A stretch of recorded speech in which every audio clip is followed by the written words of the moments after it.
So something happened at work, right? Because, whoever has a normal, like, day at work. So it's about, like, 4 o'clock, Dollar General in DeWitt's closed. Nobody knows why. Some people are saying that there was blood on the parking lot. Like, there's blood all over the parking lot. Others saying that they're closing down to stock up on their crap so they can move their locations because because Dollar General Plus is getting built in our town. But, through this rush, we have, like, a couple people in line. The phone rings, and I'm like, okay, I want to answer it real quick. Pick up the phone. This lady calls. She goes, is this Family Dollar? And I'm like, yeah. I'm like, yes, it's Family Dollar in DeWitt. And she deadass starts going on this rant of, I don't appreciate how your coworker or you or whoever the hell it was told me that if I was gonna do hate speech that they weren't going to help me, or they weren't gonna check me out. And I was like, ma'am, I have no idea what you're talking about. It's like, this white girl with dark hair called me out in front of the entire store, and I was like, I have no idea what you're talking about.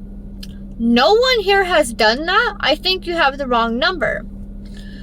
And this goes on for about 5 minutes, and she just keeps going, like, I'm gonna call, like, I already texted Sue, like, this, and this, and I'm like, no one named Sue works here? Nobody named Sue works here. But okay. So I hang up, because she goes, like, 2 minutes without talking, so I hang up, and then she calls back, and I didn't answer this time, my coworker did, because I was helping somebody on register, and she just apparently goes, I'm so sorry, I thought this was Family Dollar DeWitt, Arkansas, not Iowa. And I'm just like, how the fuck, okay, how the F word do you mix up 2 different states and then get the guts to call a 563 number, which is an area code for Iowa, and calls and starts, and she apologizes. She's almost in tears, and I'm just looking at my coworker like, she yelled at me, and then, like, I have no idea what, like,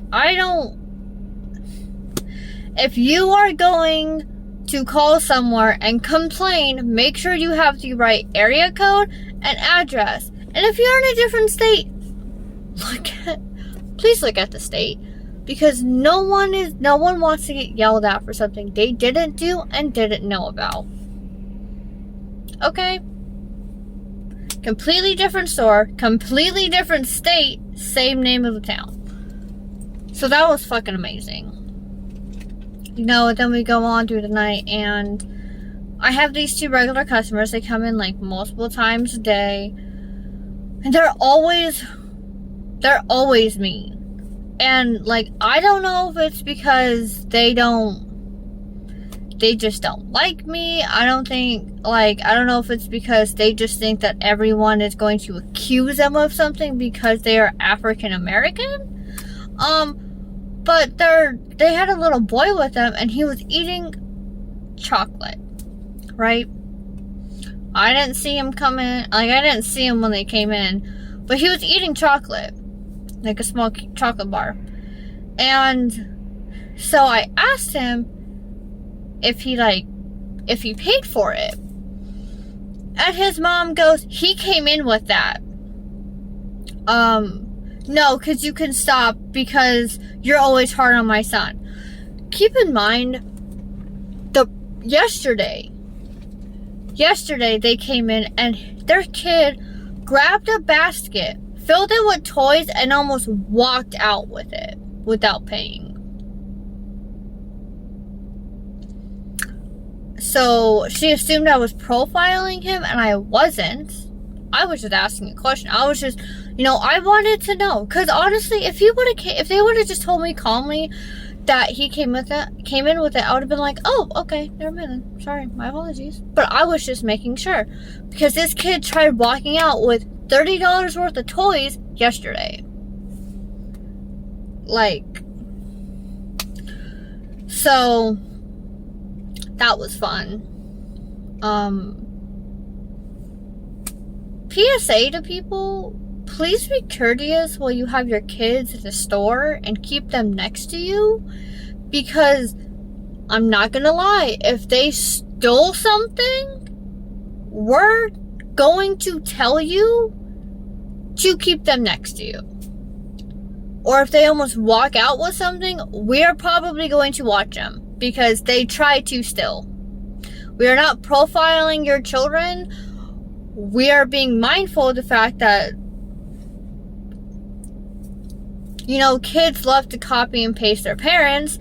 So when they see you with a basket and you're putting stuff in the basket, they're going to want to do the same thing. It's a mimic behavior that kids go through. Just, or make sure that you're paying enough attention to your child that you can tell they have a basket full of toys that you're not going to pay for. So you go and either put the toys back or leave the basket with a cashier. And say, hey, my kid almost walked out with it, and put it back. All you gotta do, all we're saying. We're not trying to be rude or anything, but come on. Please just don't do that. So that's my story time. So that's, yeah.